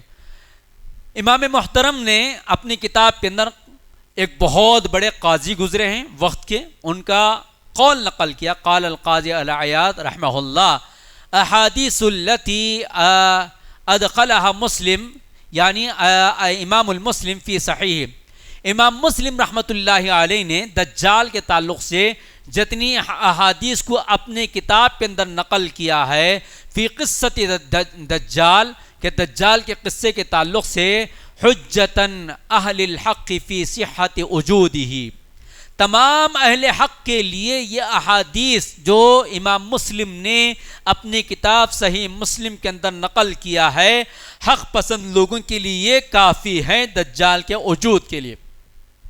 دجال کے وجود کے لیے جتنی حدیثیں صحیح مسلم کے اندر موجود ہیں، یہ تمام احادیث پروف کے لیے کافی ہیں کہ دجال کون ہے، کیا اس کے صفات ہیں، کیا اس کے کوالٹیز ہیں، اللہ تعالیٰ کن کن چیزوں کی اسے قدرت دے کر رکھا ہے، وہ کہاں کہاں جائے گا، پوری دنیا میں کہاں کہاں کیسے گھومے گا، وہ پوری کی پوری تفصیلات اس کے اندر موجود ہیں۔ اور پھر آگے کہا وَإِنَّهُ شَخْصٌ مُعَيِّنٌ، کہ وہ جو ہے ایک معین شخص ہے، یعنی ایک آدمی ہے، وہ ایک متعینہ شخص ہے، ایک ٹارگٹ دیا گیا شخص ہے، کسی ملک، کسی کنٹری، کسی گورنمنٹ کا نام، کسی چیز کا نام نہیں ہے دجال، شخص معین، ایک متعین شخص ہے، ایک متعین شخص ہے، اور اس شخص کے ذریعے ابتلی اللہ بہ عبادہ، اللہ تعالیٰ اپنے بندوں کو آزمائش کے اندر مبتلا کرے گا، وَأَقْدَرَهُ عَلَىٰ أَشْيَاءٍ مِّن قُدْرَتِهِ، اللہ اپنی قدرت کے ذریعے اس دجال کو بعض چیزوں کا پاور دے دے گا۔ کیوں؟ لِيَتَمَيَّزَ الْخَبِيثُ مِنَ الطَّيِّبِ، کیوں دے گا اللہ تعالیٰ دجال کو پاورز؟ آزمائش، کس چیز کی آزمائش؟ ایمان اور خبیث، اچھے اور برے لوگوں کے درمیان آزمائش۔ جو اس کی جنت میں چلا گیا وہ کہاں گیا؟ جو اس کی جہنم میں چلا گیا وہ کہاں گیا؟ جو اس کے بہکاوے میں آ گیا وہ کہاں گیا؟ وہ برباد ہو گیا، ہلاک ہو گیا۔ تو حقیقی ایمان والا اور ڈاموڈول ایمان والا اچھا اور برے میں تمیز کرنے کے لیے اللہ تبارک و تعالیٰ اسے بعض چیزوں میں پاور دے گا۔ اسی طرح دجال کے کچھ نام ہیں، اس نے امریکہ اور فرانس کہا، جبکہ احادیث کے اندر اس کے بہت سارے اس کے کوالٹیز کے اعتبار سے نام دیے گئے۔ آپ صلی اللہ علیہ وسلم نے اس کو مسیح الدجال کہا، مسیح الدجال کہا۔ قال النبی صلی اللہ علیہ وسلم اعوذ باللہ من فتنة المسیح الدجال، یہ صحیح مسلم کے اندر یہ حدیث موجود ہے۔ آپ صلی اللہ علیہ وسلم نے فرمایا کہ مسیح الدجال کے فتنے سے تم اللہ کی پناہ طلب کرتے رہو۔ اب مسیح الدجال، مسیح کیوں کہا گیا؟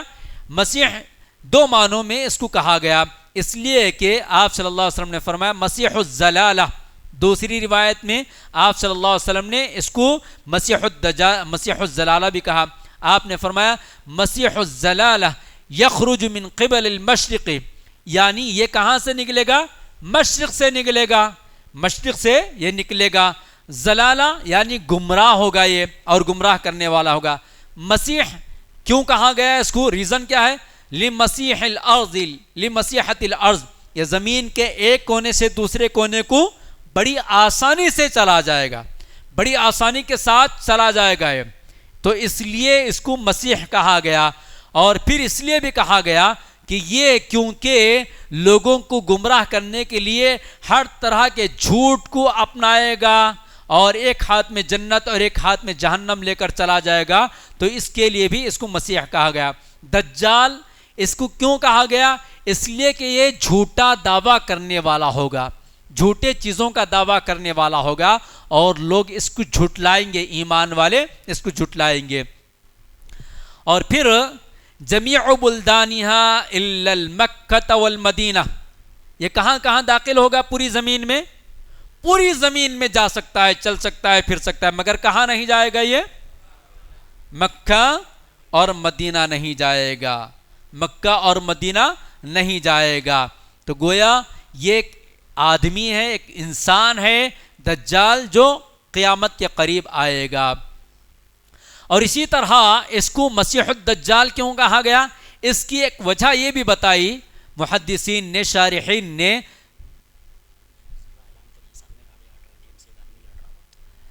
محترم سامعین، باہر کسی کی گاڑی ہے، وہ گاڑی ہٹانا ہے، وہاں دوسرا آدمی جو ہے وہ آیا ہوا ہے، وہ وہاں جو ہے گاڑی رہنے کی وجہ سے فتنہ مچا رہا ہے، فوری طور پر چلے جائیں، جن کی گاڑی روڈ پر ہے وہ گاڑی ہٹا کر آ جائے، TMC کچھ نام سے گاڑی ٹھہری ہوئی ہے۔ پھر اس کے بعد آئیے ممسوح العین الواحد، اس کی کتنی آنکھیں ہوں گی؟ ایک ہوگی، ایک آنکھ ہوگی، اس لیے جو ہے اس کو مسیح الدجال بھی کہا گیا۔ اب اسی طرح دجال جو ہے قیامت کی بڑی بڑی نشانیوں میں سے ایک نشانی ہے۔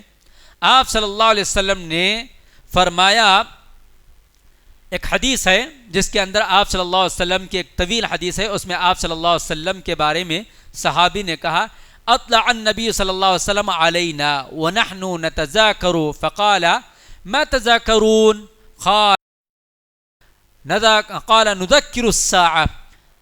صحابہ فرماتے ہیں آپ صلی اللہ علیہ وسلم اچانک ایک مرتبہ ہمارے درمیان حاضر ہوئے، آپ صلی اللہ علیہ وسلم تشریف لائے، آپ نے ہم سے پوچھا کہ تم لوگ کس چیز کا ذکر کر رہے ہو، کیا مذاکرہ کر رہے ہو، کیا گفتگو کر رہے ہو؟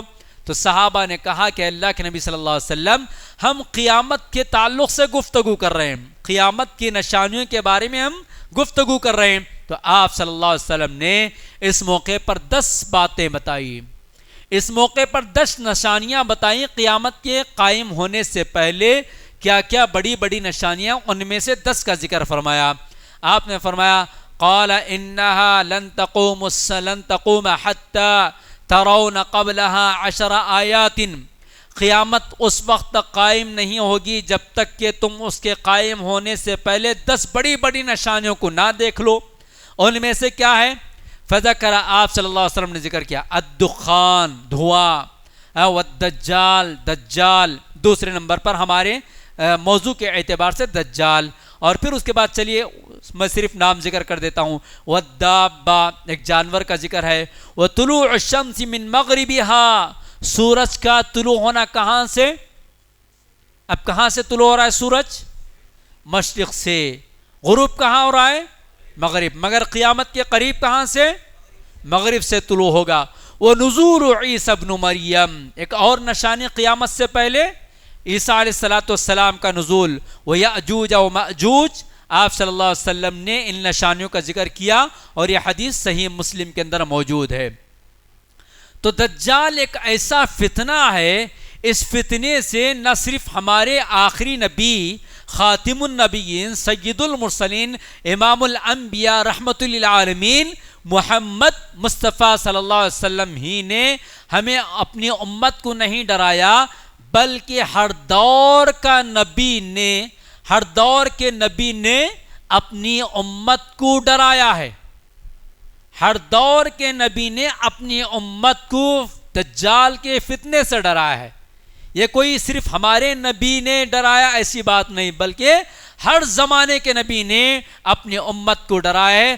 قال رسول اللہ صلی اللہ علیہ وسلم، رسول اللہ صلی اللہ علیہ وسلم نے فرمایا، ما من نبی الا وقد انذر امته الاور الكذاب الا انه عور وان ربكم ليس باعور ومکتوب بین عینیہ کافر، متفق علیہ۔ آپ صلی اللہ علیہ وسلم نے فرمایا کہ ہر نبی نے اپنی امت کو اس کذاب سے، اس کانا دجال سے، اس ایک آنکھ والے سے ڈرایا ہے، اور آپ نے فرمایا دیکھو تمہارا رب عورا نہیں ہے، کانا نہیں ہے، سبحان اللہ۔ آپ نے فرمایا وہ مکتوب بین عینیہ کافر، اور اس کی آنکھوں کے بیچ میں جو ہے لکھا ہوا رہے گا کافر۔ کیا ہے یہ؟ کافر لکھا ہوا رہے گا۔ اتنی واضح انداز میں آپ صلی اللہ علیہ وسلم نے ذکر فرما دیا دجال کے بارے میں۔ ہم اور آپ ہر نماز کے آخری تشہد میں قائد آخرہ کے اندر التحیات کے بعد، درود کے بعد، اللہم انی ظلمت نفسی ظلما کثیرا کے بعد جو دعا پڑھتے ہیں اس میں مسیح الدجال کے فتنے سے پناہ مانگتے ہیں. یہاں تک کہ صحابہ اکرام نے اپنے بچوں کو مسیح الدجال کے فتنے سے بچنے کی تعلیم اور تربیت دیا کرتے تھے اور دعا اس طرح سکھایا کرتے تھے جس طرح قرآن کی سورتیں سکھاتے اپنے اولاد کو. تو ہمیں بھی چاہیے کہ اپنے بچوں کو فتنے مسیح الدجال سے بچنے کے لیے دعا سیکھنا چاہیے، دعائیں سکھانا چاہیے اور صبح شام پڑھنا چاہیے. یہ اتنا بڑا فتنہ ہے، اتنا بھیانک فتنہ ہے کہ اس کی جنت کو دیکھ کر، اس کے ہاؤ بھاؤ کو دیکھ کر، اس وقت کی سرسب اور شادابی کو دیکھ کر، مال کی فراوانی کو دیکھ کر، دنیا کی رنگا رنگی کو دیکھ کر انسان بھٹک جائے گا، بہک جائے گا اور نتیجے میں وہ کافر بن جائے گا اور جہنم کے حوالے ہو جائے گا. اس لیے ہمیشہ ہم کو اس فتنے سے بچنا چاہیے اور اپنی اولاد کو بچانا چاہیے. بار بار نبی صلی اللہ علیہ وسلم نے ہمیں اور آپ کو دجال کے فتنے سے اللہ کی پناہ میں آنے اور اللہ کی پناہ مانگنے کا حکم دیا ہے. دجال کے بارے میں ایک صحابی عرض کرتے ہیں کہ ایک صحابی دوسرے صحابی سے کہتے ہیں کہ دیکھو مجھے لوگ دجال کہتے ہیں جبکہ میرے ماں کا نام یہ ہے، میرے باپ کا نام یہ ہے، میرا حلیہ یہ ہے، میں یہاں پیدا ہوا، میں تو مکے کے اندر بھی آ رہا ہوں، مدینے کے اندر بھی آ رہا ہوں، تو کیسے لوگ مجھے دجال کہہ رہے ہیں جبکہ آپ صلی اللہ علیہ وسلم نے دجال کی یہ نشانیاں بتائی ہیں. تو گویا آپ صلی اللہ علیہ وسلم نے دجال کے بارے میں پوری طرح واضح کر دیا ہے. اللہ نے اگر ہمیں توفیق دیا، موقع دیا تو انشاءاللہ پھر کبھی مستقل اسی موضوع کو لے کر ہم آپ کی خدمت میں حاضر ہونے کی کوشش کریں گے کہ دجال کون ہے، کہاں پیدا ہوگا، اس کی کیا کیا صفات ہے، وہ کیسا ہوگا، وہ کیا کیا کام کرے گا، دنیا میں کیسا چلے گا. یہ سب ساری تفصیلات کے ساتھ انشاءاللہ پھر کبھی آپ کی خدمت میں آئیں گے. خلاصہ کلام یہ ہے کہ شکیل بن حنیف کون ہے؟ یہ شکیل بن حنیف جھوٹا ہے سچا ہے؟ شکیل بن حنیف جھوٹا ہے، نہ مہدی ہے نہ عیسیٰ ہے، نہ ان فیوچر اگر وہ دعویٰ کرے نعوذ باللہ کہ میں محمد ہوں، آخری نبی ہوں، تب بھی وہ کذاب ہے. ہر دور کے اندر، ہر زمانے کے اندر جھوٹے نبی پیدا ہوئے، یہاں تک کہ خود نبی صلی اللہ علیہ وسلم کے زمانے میں بھی نبوت کا دعویٰ کرنے والا پیدا ہوا اور ایک نے آفر بھیجا کہ آپ آدھے نبی، میں آدھا نبی، آپ اپنی زندگی تک نبی، بعد کے بعد میں نبی. یہاں تک کہ ایک عورت نے بھی دعویٰ کیا اور ہر دعوے دار کا جو انجام ہوا وہ آپ تاریخ پڑھیں گے تو بڑا بھیانک انجام ہے، بڑا بھیانک انجام. اور نبی صلی اللہ علیہ وسلم کی شان میں گستاخی کرنے والے کا بھی انجام بڑا بھیانک ہوا ہے.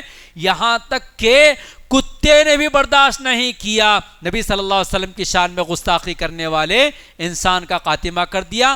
لہٰذا اس طرح کے آئے دن جو فتنے ہیں، ان فتنوں سے ہم اپنے آپ کو بھی بچانا چاہیے، عام لوگوں کی بھی بچانا چاہیے. بچنے کا ایک ہی راستہ ہے، وہ راستہ کیا ہے؟ علم حاصل کرنا ہے. علم کس سے حاصل کرنا ہے؟ کس سے؟ نہیں سنے آ رہی آواز. کس سے؟ گوگل سے، یوٹیوب سے، فیس بک سے، انسٹاگرام سے؟ نہیں بھائیو، آپ جب تک مسجد سے، علماء سے نہیں جڑیں گے اس طرح کے فتنوں میں آسانی کے ساتھ آپ مبتلا ہو جائیں گے. جس طرح مچھلی جو ہے، بڑی مچھلی چھوٹے مچھلیوں کو نگل جاتی ہے سمندر میں، جس طرح مگرمچھ جو ہے اچانک نگل لیتی ہے، جنگل کے اندر شیر اچانک دبوچ لیتا ہے، اسی طرح یہ فتنے اس سے کہیں زیادہ ہماری جہالت اور ہماری نادانی اور علماء سے دوری اختیار کرنے کی وجہ سے جو ہے یہ فتنے ہمیں ختم کر لیتے ہیں، نتیجے میں ہم جہنم کے ہو کر ہو جاتے ہیں. اس نے یہی کام کیا، ایسے ہی نوجوانوں پر اس نے کام کیا جو علماء سے، مسجدوں سے، قرآن سے، حدیث سے، نبی صلی اللہ علیہ وسلم کی سیرت سے دور ہے، دین سے دور ہے، ایسے ہی لوگوں پر یہ کام کرتا ہے اور ایسے ہی لوگوں کو یہ حملہ کر لیتا ہے۔ اور اس نے جس چیز کے بارے میں کہا کہ دجال سے مراد کوئی آنے والا نہیں بلکہ امریکہ اور فرانس ہے، اس نے یہ کہا کہ دیکھو علماء کو یہ سب مدرسوں کے اندر پڑھایا نہیں جاتا دجال کے بارے میں، مہدی کے بارے میں، قیامت کی نشانیوں کے بارے میں، اس لیے علماء صرف تم کو کیا بتاتے ہیں؟ نماز، روزہ، حج، قربانی کے بارے میں بتاتے ہیں، کیونکہ انہیں اس بات کا علم نہیں ہے کہ دجال کا مطلب امریکہ ہے، بولیں گے تو ان کے جان کو خطرہ ہوگا، اس لیے اس طرح بول کر یہ علماء سے دور کرتا ہے۔ اور ہر نیا فتنہ علماء سے دور کرنے کے بعد ہی مضبوط ہوتا ہے۔ اس لیے نوجوانوں، آپ سے درخواست ہے، میری آواز سننے والے مسلمان بھائیوں اور بہنوں، آپ سے ادباً التماس ہے کہ آپ اپنا تعلق دین سے، علماء سے، مساجد سے جوڑ لیجئے، تو انشاءاللہ ہر فتنے سے آپ محفوظ ہو جائیں گے۔ اللہ تبارک و تعالیٰ سے دعا ہے الہ العالمین ہم سب کے ایمان کی حفاظت فرما دیجئے۔ آئے دن جو فتنے ہیں اے اللہ ہر فتنے سے ہمیں محفوظ حفاظت فرمائیے۔ اللہ ہمیں جب تک دنیا میں رکھیں ایمان اور اسلام کی حالت میں رکھیے، اور جب دنیا سے رخصتی کا موقع آئے تو اے اللہ ایمان اور اسلام اور توحید خالص اور آپ کی رضامندی اور آپ کی خوشنودی کی حالت میں ہمیں موت عطا فرمائیے۔ اے اللہ ہر نئے دن اٹھنے والے فتنے سے پوری امت مسلمہ کی حفاظت فرمائیے۔ اے اللہ جو فتنہ پھیلا رہے ہیں اے اللہ انہیں آپ ان کا خاتمہ فرما دیجئے۔ اے اللہ ہم سب پر رحم اور کرم فرمائیے۔ اے اللہ ہمارے دین و ایمان کی، ہماری عزت و آبرو کی حفاظت فرمائیے۔ اے اللہ ہم جس ملک میں رہ رہے ہیں اے اللہ اس ملک کے اندر امن و سلامتی عطا فرمائیے۔ اے اللہ ہمارے مساجد کی، مدارس کی، علماء کی، ائمہ کی، نوجوانوں کی، ہماری جائیداد کی، ہماری بہن بیٹیوں کی عزت و آبرو کی، ان کے دین و ایمان کی حفاظت فرمائیے۔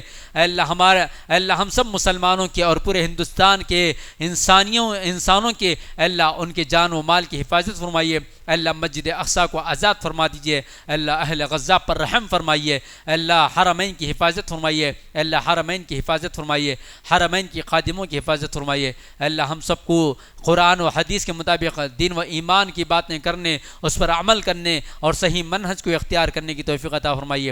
اے اللہ اس مسجد کے ذریعے جو بھی دین و ایمان کا کام اور تعلیم و تربیت اور اصلاح کا کام ہو رہا ہے اللہ قبول فرما لیجئے۔ اللہ اس مسجد کا توسیع کا کام چل رہا ہے، اللہ آپ کے بندوں کو آگے بڑھ کر اللہ اس مسجد کا ہی نہیں بلکہ زمین پر جہاں جہاں مساجد کا کام، مدارس کا کام ہو رہا ہے اللہ مدارس اور مساجد کے لیے اپنے جان و مال کو قربان کرنے کی ہمیں توفیق عطا فرمائے۔